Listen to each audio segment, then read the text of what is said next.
Hello, my name is DC. I'll be giving a match analysis for South Africa versus Zambia. This was the COSAFA Cup Under-20 final. So let's get into this.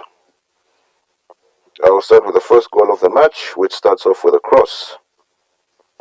Alright, as the Zambian player, he was looking at the ball and he was also aware of his man, so yeah, he does try that turn and there. Alright, I think I was just... Alright, so here, as we go, he's trying to back up his man, but unfortunately what he's also done is that he's created space for him in particular. I don't know if this goal scored off the transition or whatever, but this is way too much space to open up near the box, because this is a region where goals can come from, more especially this region here. What I've drawn here. This particular region on the 18-yard box is where a good number of long-range goals come from. So the fact that he is unmarked, yes, he's trying to back up his teammate. And unfortunately, it's one of those situations whereby, damned if you do, damned if you don't. So maybe he could have been somewhere, maybe here. Yeah, a bit closer to the line, so in case he tries to go for the shot, he would have been in a position to block. And then, because here, this player could have actually taken a shot, because it would have gone curled uncontested. And then, I don't know, it's just a weird stance to be in, actually. Let's continue on, and then we see exactly what else happens. So he lays the ball, and as the ball has been laid, he's still standing. He's still standing. And even as the... So he does not move from this point as the ball is being passed. He just stands there, and then in efforts to try and block it, he just puts his hand behind his back, and then he turns. And then there's not much the keeper could do, because it's one of those strikes. It's hit hard, it's hit quick.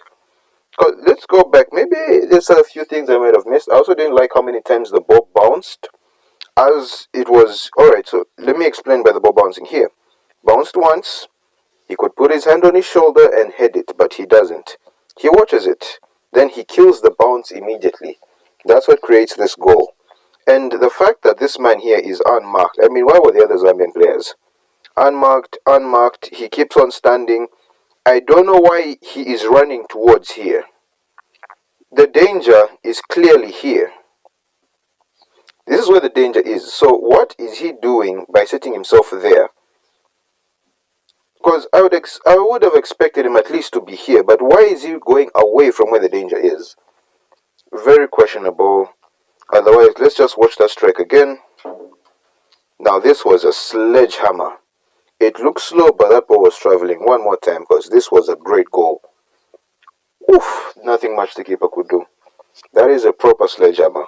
But there has to be more talks about the defensive side of this Zambian team, because that was just way too easy. Let's head on to the second goal of the match.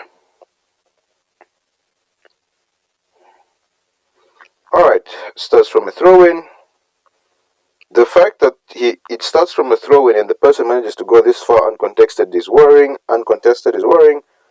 Also, another gap that is forming here. Yes, he might be alone, but the thing is that you might have to worry more about runners. All this space that is left there. Let's continue. He continues. Now here, I actually expected him to pass, but he didn't, because he could have laid it off. He could have laid it off like that, or he could have played it into the space that is here, because his teammate would obviously catch it. But the player here was a bit more selfish with the ball, because he did try to. Yeah, he did too much.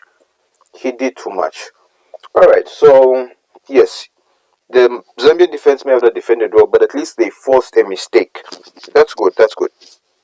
Let's continue. He takes a shot, and it does not go too well. Now the fact that he takes a shot, he kicks it out, but unfortunately it lands back into a danger zone. He is unmarked. Let's just note that he is unmarked. Yes, he is still unmarked. The Zambian player does have the ball.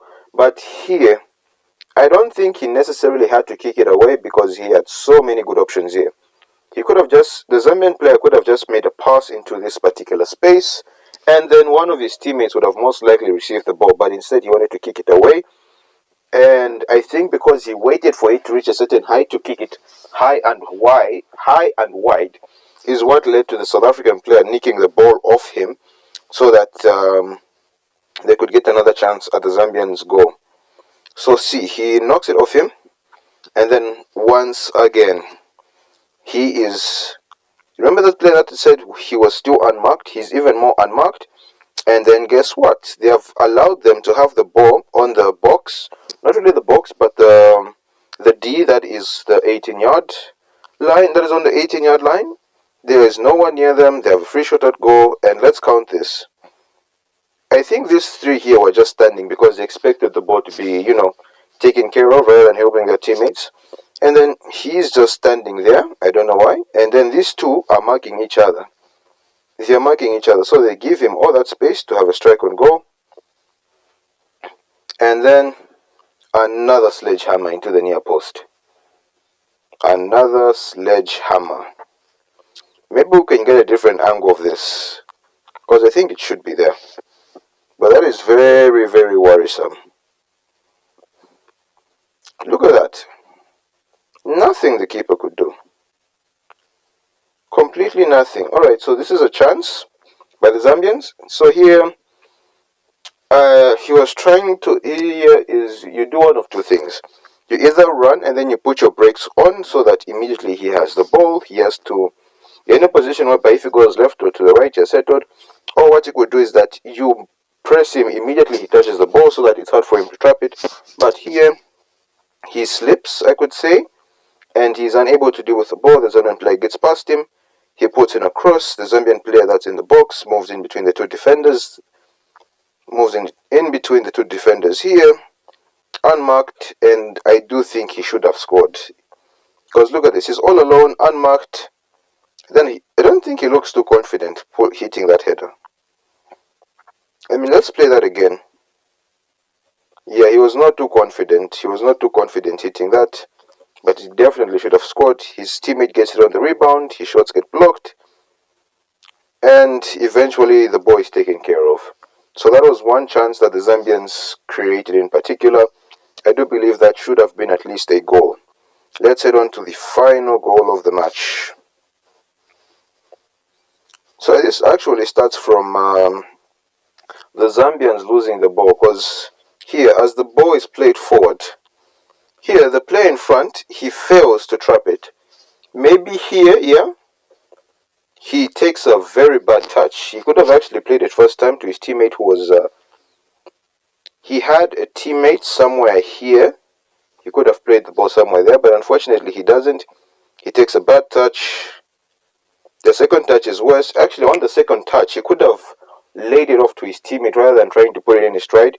Because around here, he has been completely marked by two people, and I don't think he's that type. I don't know if he's the type of player to hold it up under pressure, but unfortunately, he does not manage. And the South Africans get the ball, and this is a lovely counter-attack. So here, he does quite a bit of skill. Look at that. That is lovely skill right there. And then this pass over here. That's a lovely ball. Now the fact that he was in between these two defenders, okay, I can understand why the other one is behind. He tried to head for the ball, but he miscalculated. So now you have one more defender left. And then look at this. He gets done. The keeper also gets done. And then they score a lovely goal. But that all starts from the fact that the Zambian player wasn't able to keep the ball under pressure. And he could have laid it off to his teammate.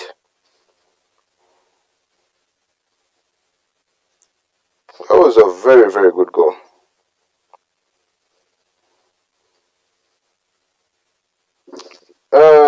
I'm actually trying to look for another angle. Oh, this was probably a card for removing his shirt.